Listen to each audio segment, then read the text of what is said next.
We want to kind of just bring some random questions, no topic, no anything. Just some random NBA questions to catch some of us off guard.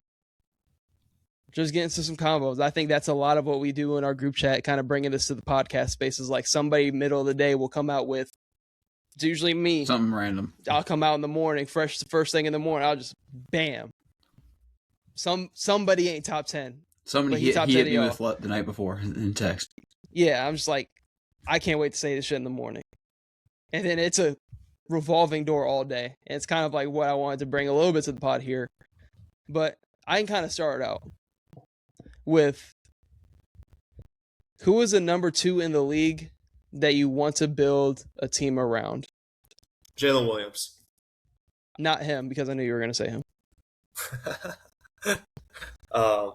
Good question. I think J-Dub's the easiest one. Everybody wants to say J-Dub because... Why not Jaylen Brown? Young Brown's where mine goes. Young build around with J-Dub's age, I think a lot of people would probably say J-Dub. True. I think Jaylen Brown, you could say him too. Maybe a sleeper one. Who's the sleeper number 2 that you're like, who's a sleeper? Like he could be like a bad team number 2, but you think he's got some upside to maybe be able to like get you like a 25-a-night season type shit. Yeah. I got one. I mean, one like for that description right there, Keontae George. I gotta see maybe one more year. Next year, he got number 1. He could be like 25 a year, easy. I need to see one. If the Jazz are competitive next year, like fighting in the play-in, like, and I think they should be with the talent on their team and the top pick, like I think I need to see him compete though. Like the Jazz were bad this year. Yeah, it'd have to be real competition. I'm never an empty calories, like empty stats. Yeah. Oh, yeah. Because he's really one, but like when you think about it. Don't get me started on Philly, though. Philly's like, Philly should make him the one now. I know, and they have VJ too, but for whatever reason, I don't know what it is. Because he's fun, and I maybe it's a Philly thing because I'm a Bucks fan. I don't like him being in the East, like where he is. For whatever reason, I want to see like Maxey like get sent to like just some other team for some reason. I know that would not happen, but like I don't know. Like imagine I see what you're saying if though. they threw Maxey down, like I mean Miami comes to my head. I know they have Bam, but like obviously Bam's not a scorer like that. Besides 83 points, Bam Adebayo. Hold up the white paper, but I don't know. I just think him on like. He's gonna get 30 regardless. So let's see if he can go get 35 a night, like Luka. Well, there are a few of these teams I don't even know who the number 2 is. I think J-Dub is the easy answer. I think Franz Wagner comes to my mind on this exercise as well. Somebody a sleeper, I think, and just because he had such a good plan, and I've never sold my stock on him. Okay. I like this pick. I think Jalen Green still has that pop to be a number 1 scorer. Maybe not like the best player. And I know I said like that could be a number 1. Maybe not like the best player, but like say you put him on a team with like somebody like Bam Adebayo, who's like this great do-it-all connecting piece, but like Jalen Green's your like go-to scorer late. Like I think he could be in a role like that where he's like a true like go-to number 1 scoring option. I think he has that bag, and he showed me some shit, like, and meaning, because with Houston, it was like he's the only perimeter option scoring the basketball, like, on those teams for the most part. Mm-hmm. Then he gets with Devin Booker, and the floor just open. Like, yeah, Devin Booker wasn't able to, like, get off like Jalen Green. That's because he's Devin Booker. Jalen Green wasn't getting that pressure Devin Booker was, so Jalen Green was able to operate like that. And I think Jalen Green's a sneaky, like, scorer that can just, like, get off and do a whole bunch of shit for a team. Maybe not the best player, but a number 1 scoring option I could see. It's just tough with him because he kind of was in a perfect situation to be a 1 last year in Houston, and they had a great infrastructure around him defensively and just with giving him the chance to do it, and he was kind of bad at it. But that also there could be something to say with that just being a Houston problem and the offense they're running. That would be my only counterpoint to him being a 1 again. But the talent and the flash he has, I would love to watch that again. Yeah. But you guys can get into another one of your guys' questions. Nick, Okay. do you want to go or do you want me to go? You got one? I got one. If you could have a premier player at, you're starting an organization, you could have a premier player at any position. What are you taking? Or like What top position? 5, top 3? What position? Center. I want a defensive anchor. To be your best player though, or like premium position. I just took it as. I mean, I'm assuming he's probably your best player. Yeah. Give me. I want an elite rim protector. Like I want a 2021 Giannis like type guy, or like a Wemby now, or like.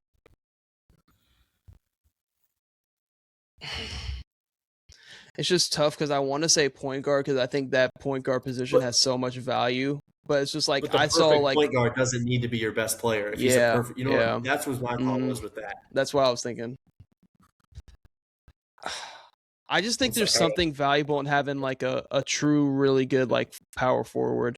That's where my mind goes to. I didn't want to say center. I wanted to say like a dominant 4. Like I think of like Jason Tatum is like the first name that came to mind. Bron, KD.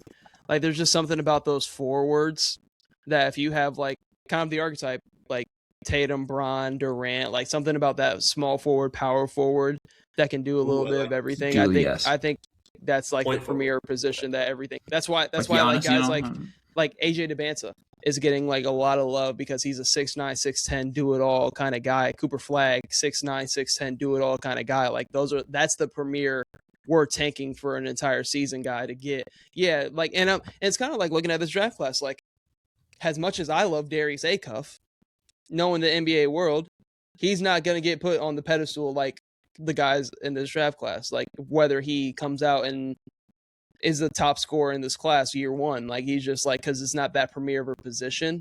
As much as I think point guards get undervalued in this league, I think the premier position is definitely power forward, small forward for me. Those Cooper Flags, Tatum's, Durant's, Brons. I'm gonna change my answer and go with that as well, actually. Because center, like I think I just thought of having your defensive anchor or protector gives you such a high floor, but you need other shit to. That doesn't guarantee you to have a high-level offense. But you can have a guy like Cooper Flag or Jason Tatum anchor your defense. We saw Jason Tatum do it in the finals versus Dallas. We think Cooper Flag has that upside. LeBron's had a year where he was the defensive player of the year. You know? I think you can make a case for every position, though. It's just hard to make one for point guard because you got to look at like history with it as well. It's like outside of Steph and Pistons Isaiah Thomas, has there ever been a championship definitively where the point guard's the best player definitively on the team? There hasn't been one. Curry's been the only point guard in the last 30 years to win a title. It's like being the one and being that guard with that play style. It doesn't happen a whole lot. I have a take about this, and the Drew Holiday made me have this. I think the best type of point guard to have in the NBA is a lockdown point guard. You saw Drew Holiday play that role with my Bucks. I think that can really set you up. A guy who can handle the ball. He's not an elite scorer. He can go get 20. He can get out from 3. But he's really able to guard the other team's guard, take them out of the game. And then your other defenders are just a luxury behind that. Like him and Derek White in Boston. Yep. Stephon Castle gives me that vibe. He's not a full point guard, but just like that type of guy, I think. Him and Derek White with Boston. Like, I think that's like the best type of point guard to have. Because what do we see right now? Jalen Brunson has all the skills in the world to be your offense, like to be one of the best playoff scorers. But if you have a guy like Drew Holiday, you can run, and you can always have a lineup on the court where no one's getting picked on.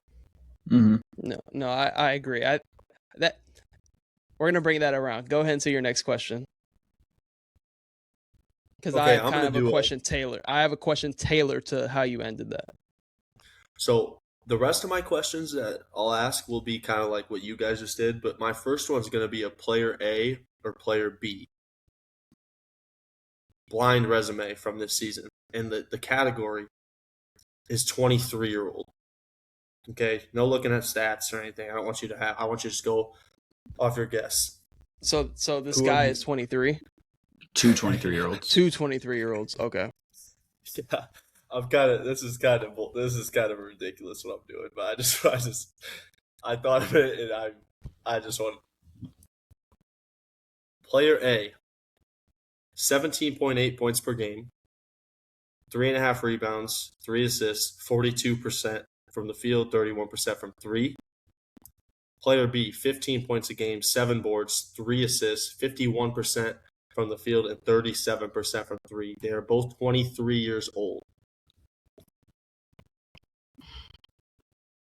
Is this who are we picking, or are we guessing who these people are, or who am I taking? I want player B. You can guess.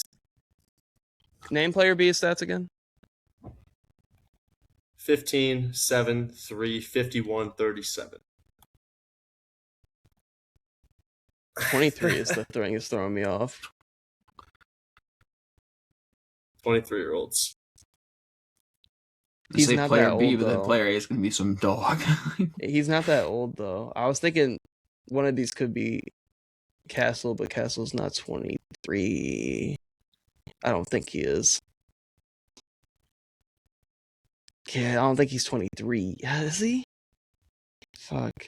Castle is not 23. He's not 33. No, I wasn't. Yeah, he can't. No way. 23. It's player B, but I'm trying to guess who they are. 23 I couldn't tell you. I can't put ages to people. Player A is Jalen Green. And player B is Jackson Lendenborg. So that just puts you in perspective how old that motherfucker is. Wow, that's fire. Wow, that's fire. Wow. The Jalen Green, for some reason, Jalen Green's only 23. It feels like he's been in the league for ever. That was his college stats. I'm like, bro, these guys are the same age, bro. Like, what the fuck? Jesus. I don't know how I thought of that, but I was like, I want to so weird. Fuck ass shit. First question. I can kind of go around. Well, this is going to be kind of like we kind of talked about like what's the premier position, right? If you could pick any player, current player that's currently active and playing, to reset their career, but you're the GM at the start of their career, who would you want to have a fresh, clean slate to start out their career again, out of current players? I'm not going to take the easy way out on this one. I want to do something like that benefits the player more because I think they have it. Is that kind of how you want us to? Yeah. You know what I'm saying? A player that might have been in a tough situation or had a tough matchups in the playoffs and has just never really gotten over that hump to like reset their career and give them a second chance in like a fresh organization or something. I mean, Chris Paul can't go another 15 years without getting a ring, right? Chris Paul's retired. It's active, you said? Yeah. Oh, damn it. Okay. Fair enough. That's a really good question.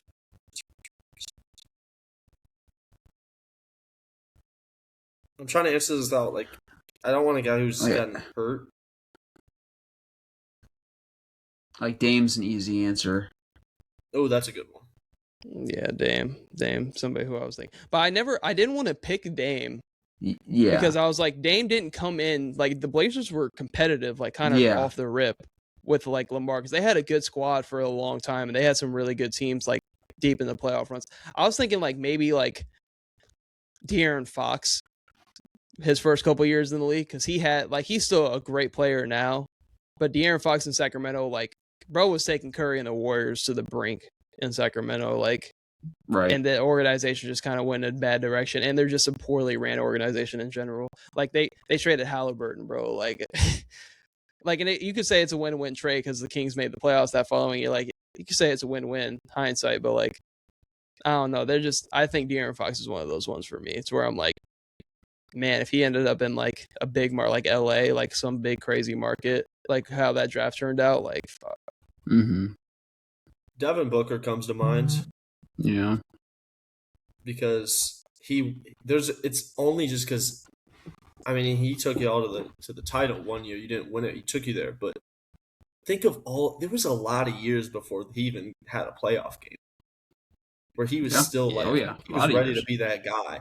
He has the most years before even getting to the playoffs. It was all the way up until the bubble when all of a sudden the Suns were like they didn't get there, but maybe they made hmm the play in. But it was like, okay, now they kind of got the team, and then after the bubble, they were going.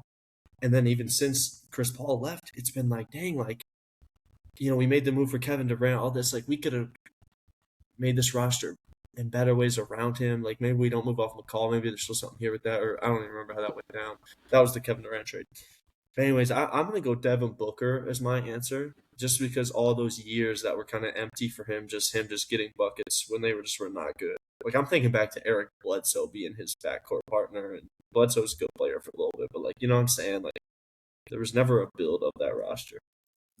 You missed on Josh Jackson. You drafted Dragon Bender. You drafted Marquise Chris. Like, these are all these draft picks that you guys just missed that you could have actually put players around. And Josh Jackson was a great pick at the time, honestly. Like, I would have sold out for Josh Jackson coming out of that draft from Kansas. He looked like a great prospect. And you got him at 4 because you thought Boston was taking him and you were going to get Tatum, which is the craziest part of that draft. But It's anyways, insane. I'm gonna go Devin Booker. I like it.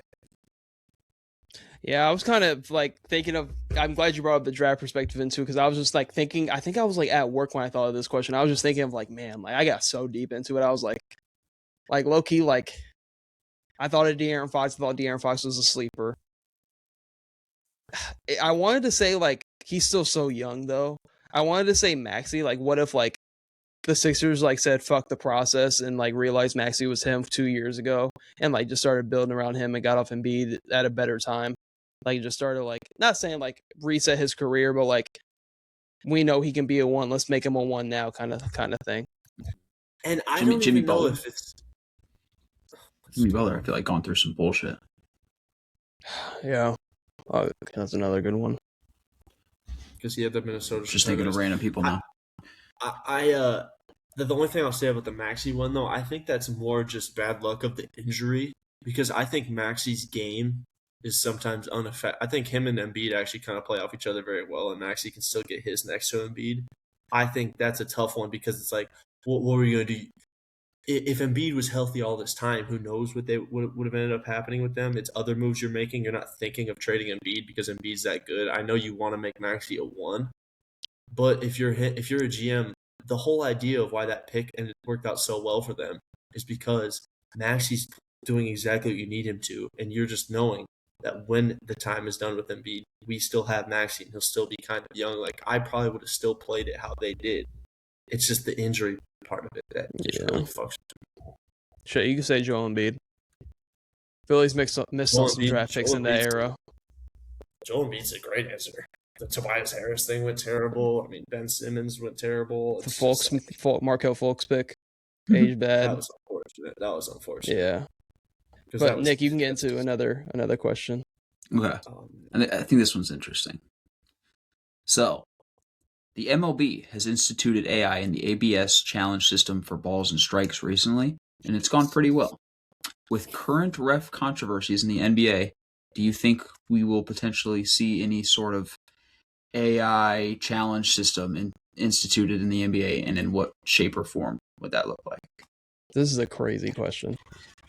I think I was digging deep. fast.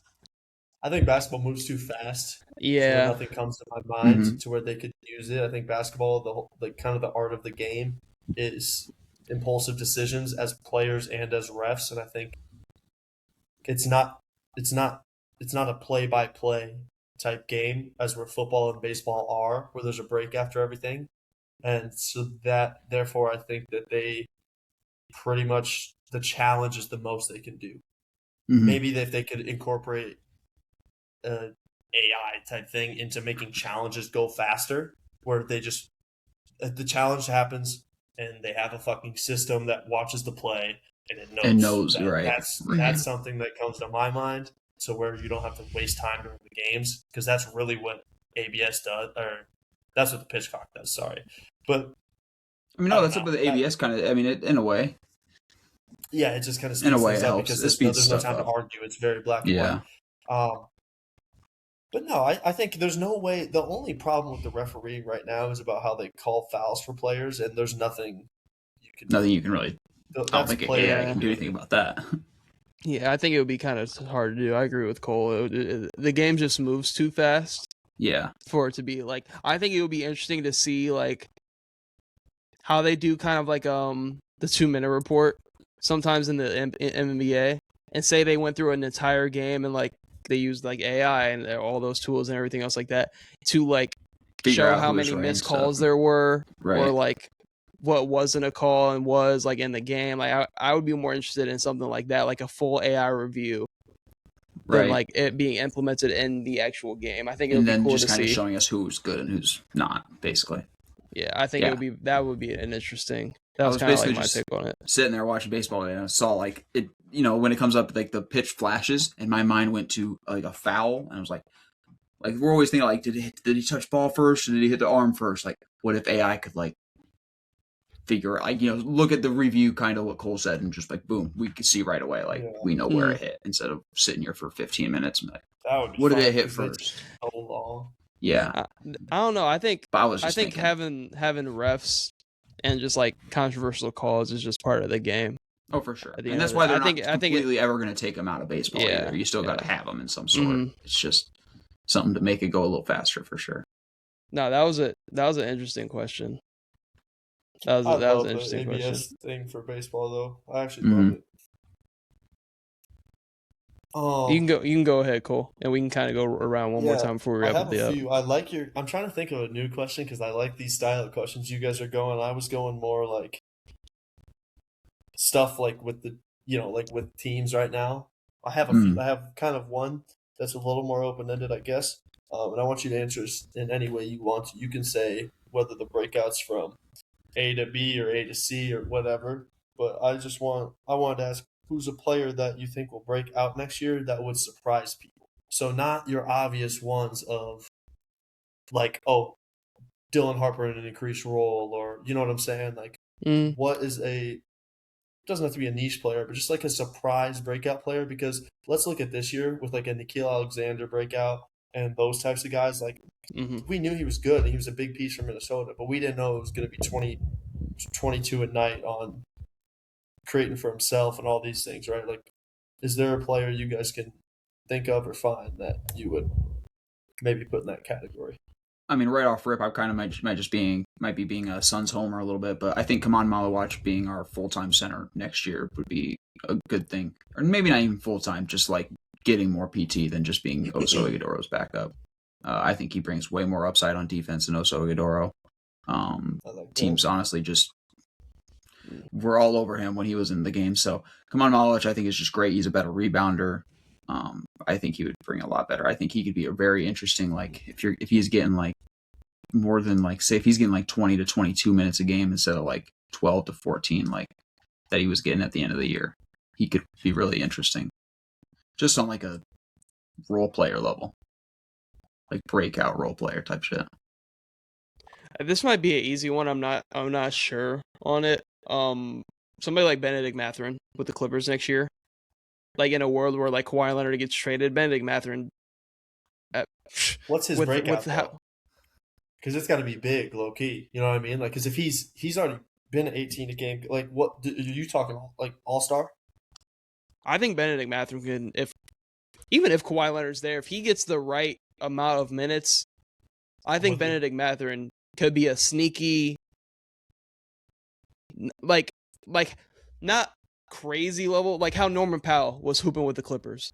I think Benedict Mathurin is a more explosive athlete than Norman Powell. He might not be like the shot maker, but Benedict Mathurin getting downhill, I think Benedict Mathurin could get 22 a night. Oh, for the Clippers. Benedict Mathurin fits what today's stars are like, by the way, because his ability to get to the free throw line is like unbelievable. And he already thinks he's a top player in the league. So you just got to give him a little more opportunity. He's going to get that for the Clippers as they try to get younger and depending on what they do with Kawhi. I actually really like that answer.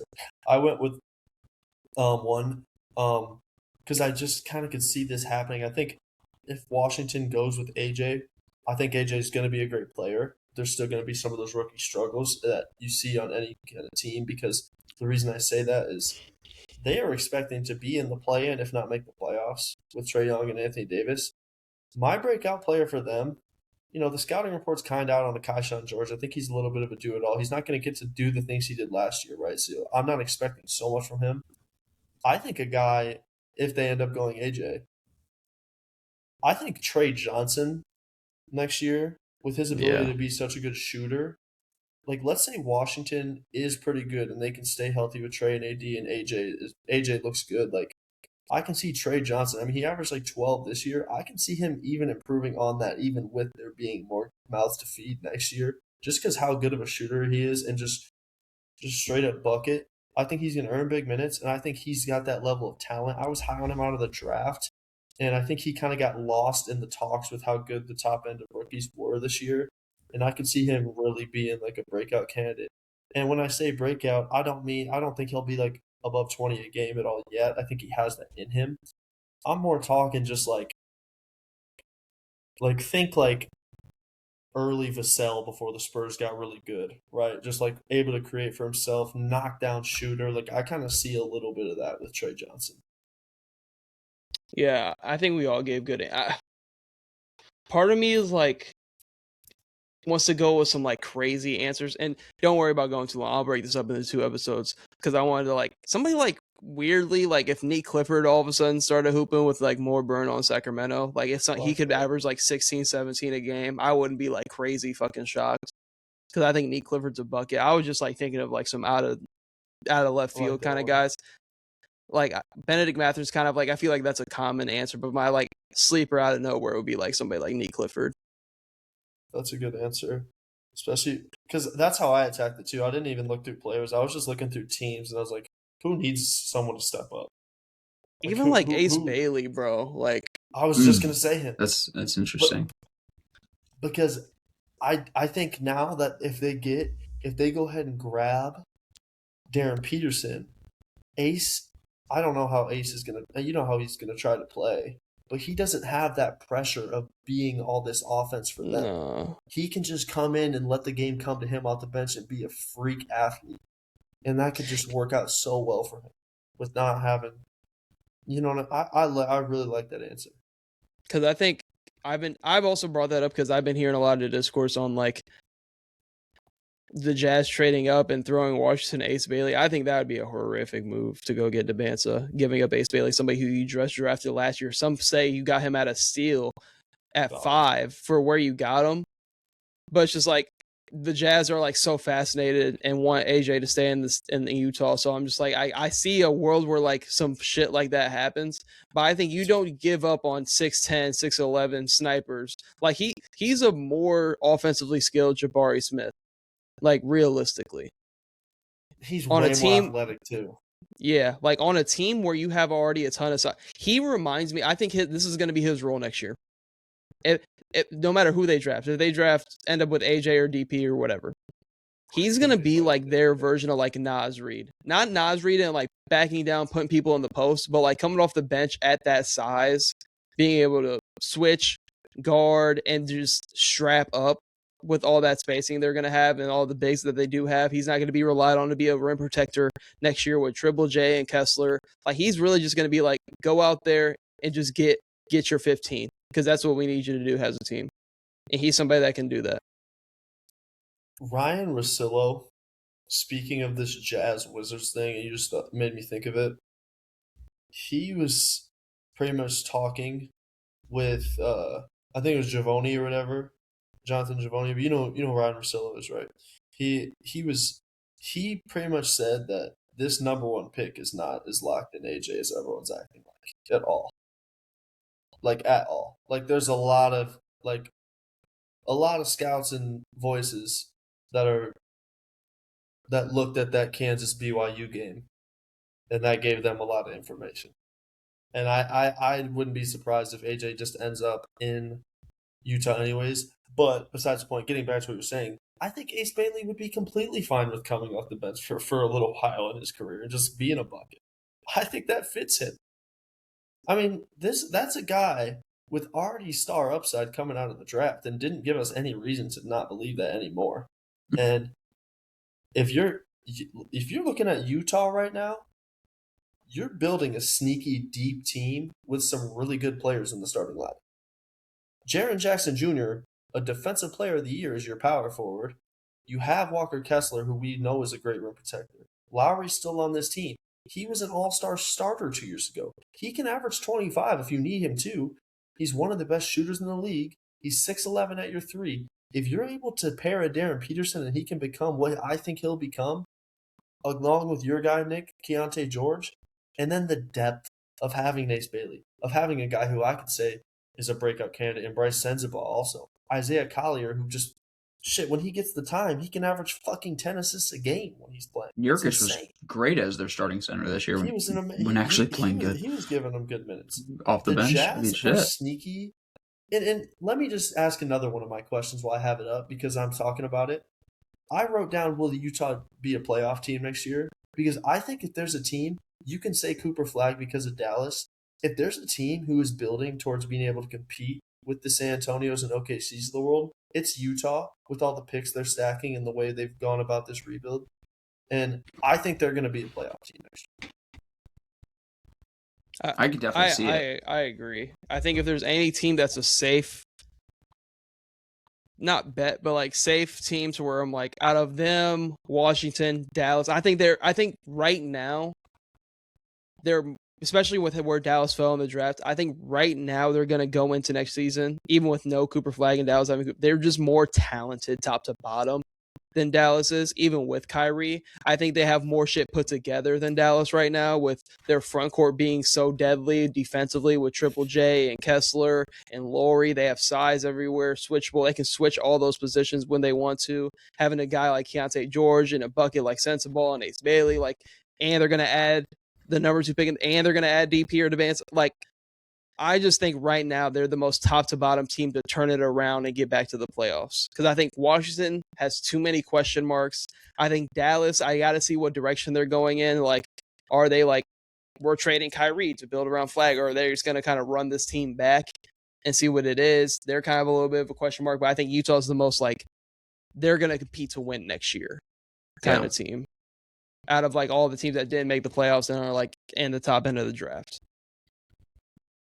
Agreed. I don't think Dallas is tripping if they don't make the playoffs either. I mean, they know who they got on their team. Yeah. Utah is more we're getting our pick. It's kind of this is the year they get their guy.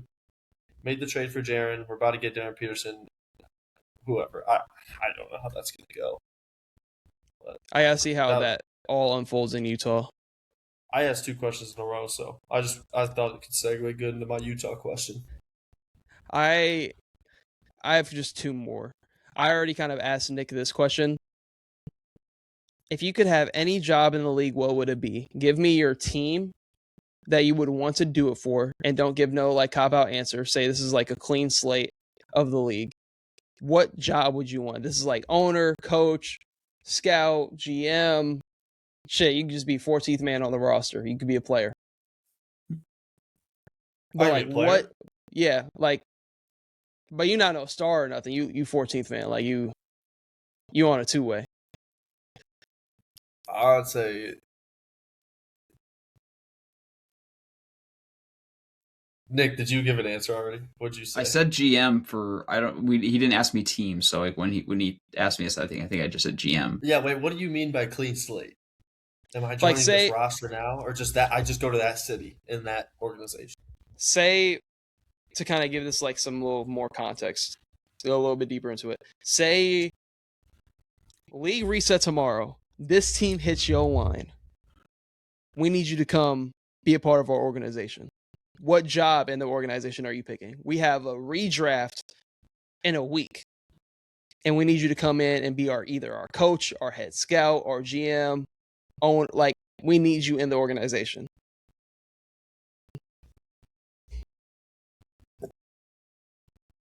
And say you have a top 10 pick in the redraft. So there's pressure. And being the GM of the Phoenix Suns. Come on now.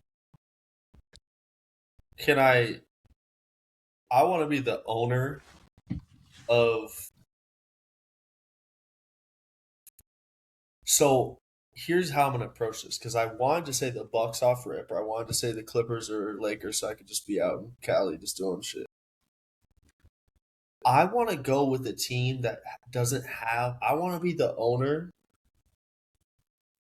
I want to be like the man in that city.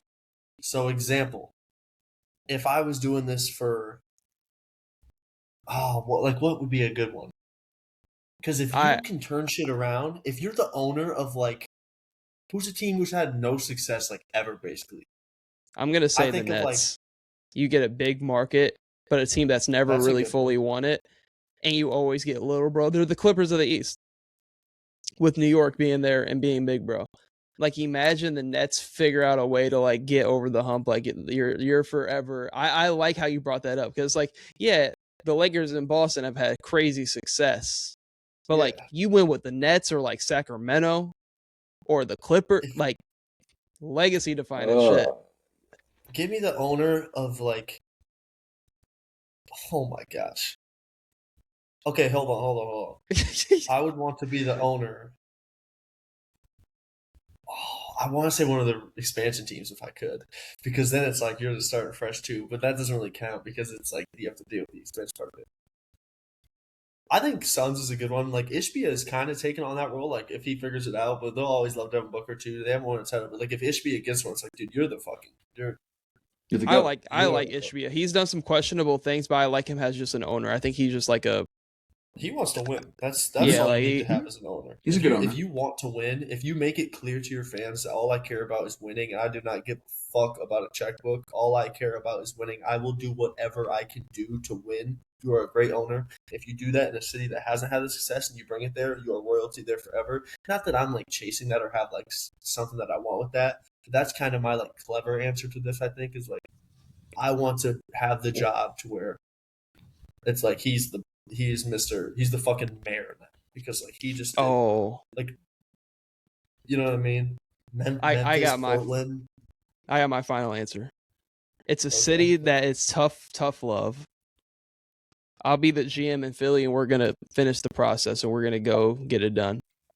that'd be a big one. That'd be a big one. Because you win That's a in good one. Philly, Good you're luck. immortal in Philly. You might win and be hated like Jalen Hurts 2 years removed, but he always gonna have that run that 1 year. But that was I just think my question, just because I think the GM job. Give me the GM job. Gotta get a GM job.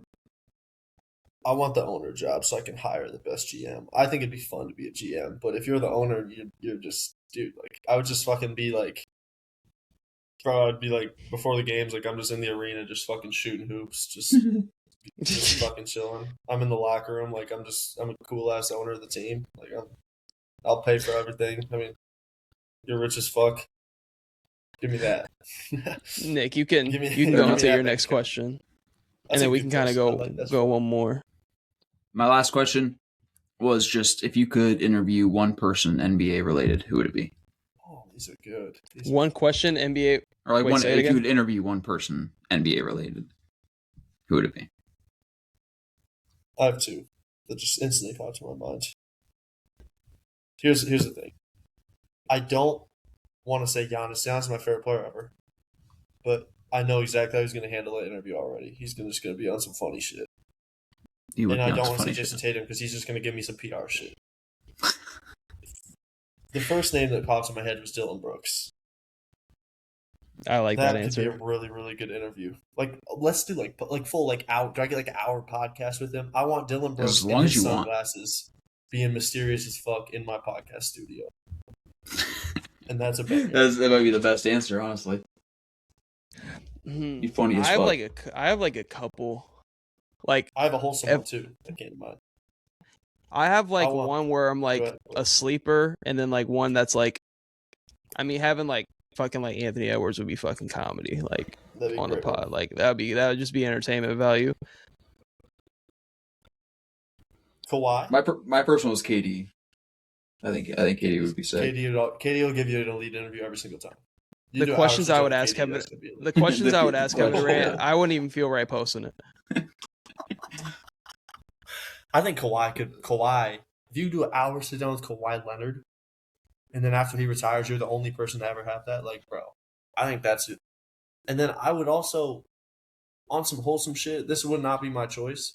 I think it'd be cool if you just let Joel Embiid just open up and say everything that's happened to him to explain his side That's of everything fire. because Yeah. he's had some terrible luck, and I think if he did that ever. He won't do it while he's playing. But once people hear his side of everything, and then you think about, like, he's going to be one of those players that probably will never win a championship. I don't want to put that on him, but probably not. After he retires, the appreciation we will have, he is like one of the most talented players we've ever seen play basketball. You're talking about a 7-footer who didn't start playing basketball until he was 18 years old and played isolation basketball out of the mid-post with Kobe Bryant-like moves and skills and could hit the three, hit the midi, contested everything. Just never could win because of injuries, because of other bad luck. I mean, he's going to be one of those guys after he retires, we're going to be like, wow, we didn't really even know. You know what I mean? Mm-hmm. No, that's one of my answers. I kind of have another one that I just think would be like a cool ass interview. Just because he's such a vet. Like somebody like Mike Conley, who just been in the league forever. I feel like he has some like crazy stories to tell. Is he fun? What's he like? Is he like would he be funny about it? You think? Because you know what I'm saying. Now I'm thinking Jeff Teague. He seems very like calm and like Jeff Teague almost too good at the media shit. No, Jeff Teague is fucking hilarious, bro. Like Jeff Teague, almost too good. He's too funny. I just laugh thinking about their shit, bro. That shit. I mean, fucking Scotty Barnes would be hilarious. Scotty would be a great one. I'm just trying to think like some like role players that can like. You tell me. I'm with you on this. Like I'm just like find some good ones. You tell me. Some guys we already hear too much from on the mic that it's not even worth it. Yeah, I was like Josh Hart. We already know what he thinks about it. Mm-hmm. Josh Hart and Jalen Brunson's podcast, they came on the pod. It's crazy. Like that's a fire. Like give me somebody like Grayson Allen with some like college stories and some throwback shit. Wow. What about Cam? What about Cam Spencer? Don't even got social media. We don't know shit about the guy. What's he got to say? Shit, Loki. Man, I mean, I just thought of like Kyle Kuzma for some reason. I'd be like, there was a point in time where they were saying you were better than JT.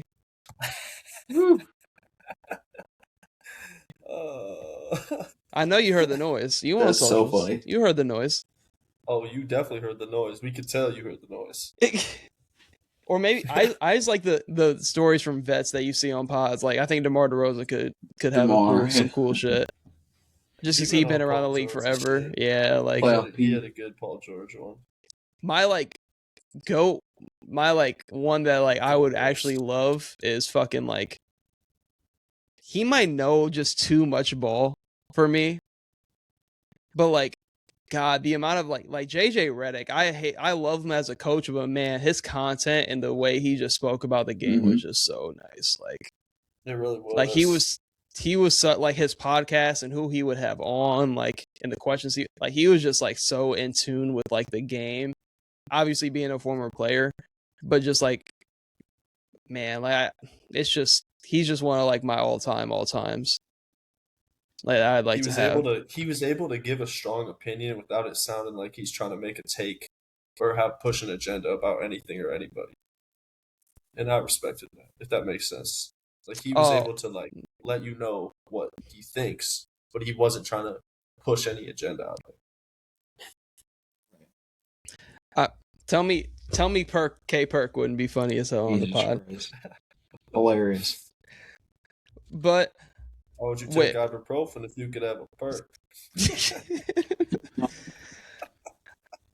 I got one more question. You're so funny. To wrap it up. Nah, I'm playing. Nah. I'm playing.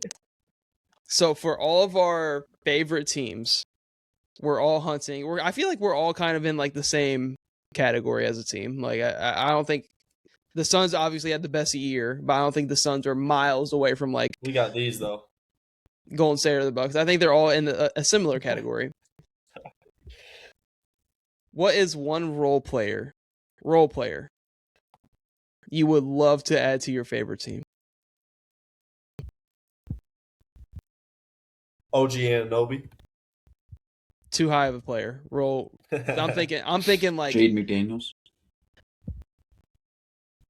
That's a good one. But That's a you good already one. have, bro. I mean, yeah. That's a good one. That is. Thinking bigger, but like I mean, what like It's kind of tough because like, what's a role player? Teams are in different roles on their teams. Like, it's kind of. I was No, we thinking would need more of like a like. point or like a I was saying if like Like Mitchell on. Robinson for the Warriors. yuck. That'd be awesome. Mitchell Robinson That'd be or it. like You just want a center so damn bad. I know. You want to play watching Hannes Steinbach film. Boy, You want a there's just center. some I wouldn't pick him, but like I don't think I've ever seen Isaiah Joe miss a three when it mattered most. I like where you're going about Yeah. this. You're saying more like mid-tier role players, like not like Yeah, the somebody guys that's who going to can come make it, off my not the guys who, bench, possible not the starter when guys. needed. Yeah. Okay. I think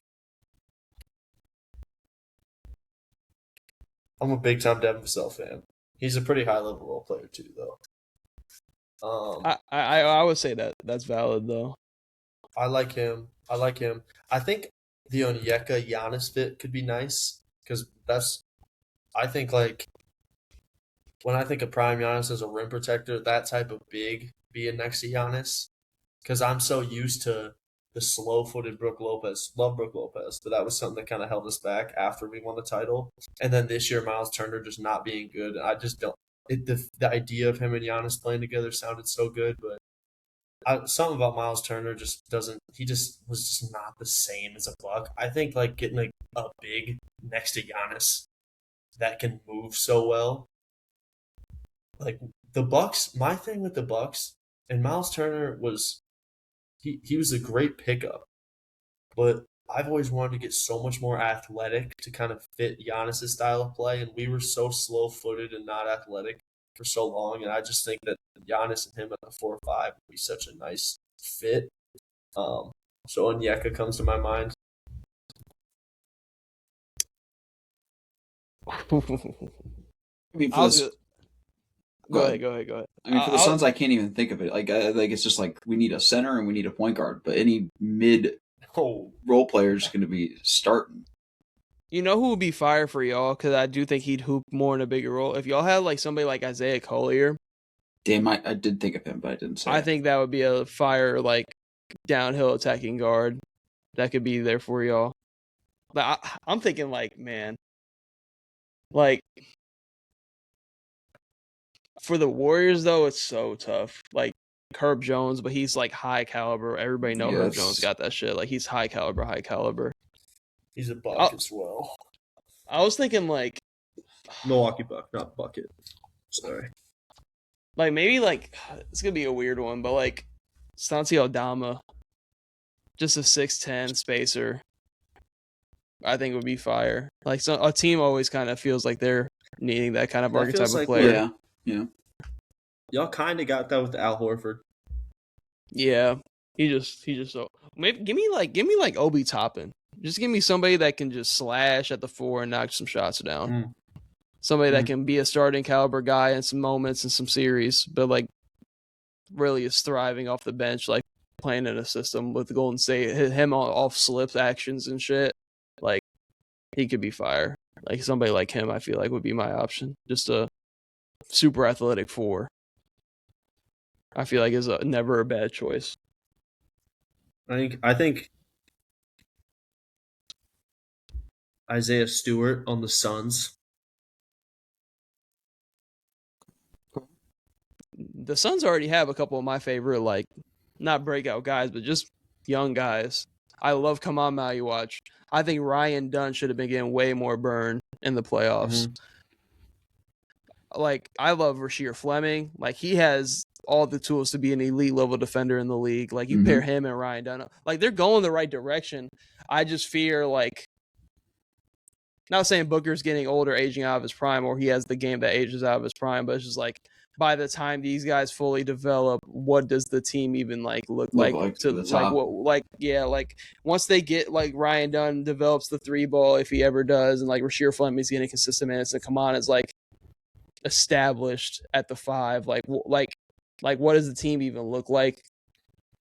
I don't know. I think their role players are like a little bit far away Yeah. If they were like, and we could be proven wrong, they could break out next year, but it's just like, if they were already a year ahead compared to where they are now, I would be looking at Phoenix a little bit different. I guess that's kind of like my take on it. Right. Like, because We'll I think get there. they've drafted sneakily well in the past couple of years with having With limited the very draft limited capital. draft picks. Yeah, so I think I like a lot of their picks that they've made. I think the Kaman pick is huge. I think he's going to be phenomenal one day. I think any Love of those that. Raptors guys, I'd like any of their role players. Kyle Like, Murray Boyles, oh my god. Mm-hmm. Kind of easy answers because they're younger, but like him and Jacoby Walter, like those are just guys you'd love to have in your lineup. There's just something that gets me going about like the Emmanuel Quickly types though. Sure, I'm like, there's just something about somebody that can come off that bench and just start flaming shit like in a moment's notice. Like, hey, you give me him for half the money he's making right now, I'd be a happy man. Like it sucks because he'll never be like on that same level, but like, and he's come a long way as a player, and I think this is the route that Rob Dillingham's gonna take. But like Bones Highland is just such a bucket. He's just unplayable in some series, like they were against the Spurs, but against a team like Denver, where you're not asking him to be super nice defensively, like he's somebody that can just like get his like no matter fucking what. And I'm glad he's kind of like found a home in Minnesota and got his value up because he's always been somebody that's just like such a spark plug. And I feel like that archetype in the league has just like faded away because everybody wants the guard who can come off the bench and fucking defend and just catch and shoot corner threes. And like I feel like that archetype is dominated. But people forget like the Lou Will, Jamal Crawford, like I know higher caliber, but like Manu Ginobili, like guys that are just coming off the bench just getting theirs, like to give the team an offensive spark. Like that's why I'm kind of high on Ace Bailey because he's somebody at 6'10 that I feel like can do that. Like, I don't know. I just think a lot of teams miss that and think that's something Golden State lacks because they had it with Jordan Poole and in that whole situation. But you're missing that 15 off the bench that you could possibly get in a third quarter. Like, and that's what OKC and San Antonio have, and it's a working recipe right now. You can even say the Knicks have it because I think Deuce McBride kind of fits that mold, and he's 100%. A good defender. 100%. And I think to a certain extent, Sam Merrill has his moments, and I'm not the highest on Sam Merrill, but I think you could out of just the playoff teams remaining, I think Sam Merrill has that like catch and shoot, just get hot kind of vibe. But he's not the shot creator of those. The Cavs don't have a designated guy for it, but they have guys off their bench that you would hope one of these guys can get going in a given night. If anything, it's I know Max they start Strus now. They start him now, but yes, like him, Merrill, Schroeder can give you a big night if you need. Like I know this is not like the type archetype we're saying, but like having guys that can give you offense off the bench is like a really big deal because you'll run into problems if you can't play your bench. Like Philly couldn't even get points from their bench. Right. God, that's crazy. Quentin Grimes is about to get fucking paid, bro. Yo, when he was in New York, I was talking crazy. I was trying to get him traded to a bad team to be the guy. There was a time in New York where he looked like he really had that potential. So, while we're talking about this to wrap up the episode, I'm going to ask Nick one more question. I know this is your guy. And I wanted to get Cole on here to talk about it too. Is AJ Mitchell truly giving you Brunson vibes in Dallas? Because I've been hearing a lot of shit just in discourse, just like, oh, this is Brunson 2.0. Like, this is like not him as a player, but like the situation. I feel like people highlight a lot. Like, no, I don't want him to like go off and be like the 1 or 2 on another team, like a bona fide have to be a 20-point per game scorer type shit. I don't know. Like he's definitely a dog, and I see him getting even better in the next few years. But like, I definitely feel like people are kind of overhyping him a little bit. Not overhyping him, but just like I don't know, whatever that word is. He's giving the vibe of that, but he's not that good. Brunson was proven that he was that for a while. Like he's not Brunson. Like AJ Mitchell ain't Brunson. The playoffs. AJ Mitchell did it this year, but we got to remember there's like that some Brunson part did of it. me that I think he could. But I said he's it in the a dog, chat one dude. time. You got to remember, Brunson proved it in games that Luka missed in that Utah series, if I'm not mistaken. SGA's still on the court and he's playing like this, so the gravity's not there. Yeah. That's what got Brunson that money, because it's like, well, we've seen him do it against a Rudy Gobert defense. Wait, was that before? Was that after the trade? Maybe no. That was Rudy Gobert. Yeah, it was Rudy Gobert's last year in Utah. Anyways, I think he's really good. I saw a tweet. I want to know where you guys are at with this. Right now, who's better? Because people were pissed about this tweet. AJ Mitchell or Dylan Harper?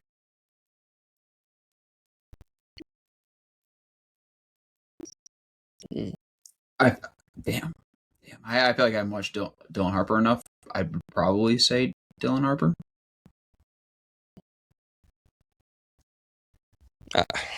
But are we talking upside or right now? Right now. Upside AJ Mitchell. AJ Mitchell. Ooh. AJ Mitchell right now. AJ Mitchell was the number 2. Has been the number 2 all playoffs, realistically. You could argue Dylan Harper's been the best guard in that group. Probably not now because Castle just had the crazy closeout game. But before that game, you could argue Dylan Harper has been the best guard in that group. I was going to say something crazy before you brought up Dylan Harper's name. I was like, Also, I don't think the gap is that. I don't think the gap is that crazy between AJ Mitchell and Austin Reeves. That's outrageous. Wow. You know what I'm going to send tomorrow in the morning in the chat. Let's get it going. But we can wrap up the episode there. Got to break this down into 2 episodes. But next episode, we'll let you know how that conversation goes about AJ Mitchell. But thank you guys for tuning into the Barrel Talk podcast. Hope you tune in to future episodes.